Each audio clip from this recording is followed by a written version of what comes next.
Santa Claus yaxşıdır yoxsa Şaxta baba? Santa Claus. Şaxta babamın vaxtı getdi. O yarım təbiətə. İndi Santa Claus'un adı o lazımdır. Şaxta baba daha yaxşıdır yoxsa Santa Claus?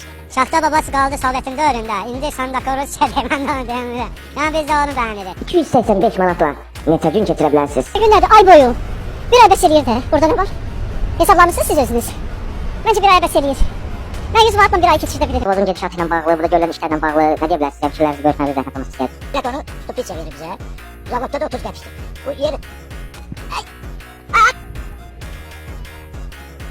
Deməli Azərbaycanın növbətlərdə Gül bayramı keçiriləcək və bu Gül bayramı üçün iqtisadiyyatçıların hesablamalarına görə 12 milyon manat pul ayrılıb və sizə sualım, bu ayrılan vəsaitlə bağlı fikirləriniz nələrdir? Mən bunu qəşəng qiymətləndirirəm. Bu Gül bayramı bizim cənab prezident yaxşı deyibdir bunu, iştirak edin Gül bayramı. Hər yerdə də bunu da şey eləmək, hamı eləməlidir.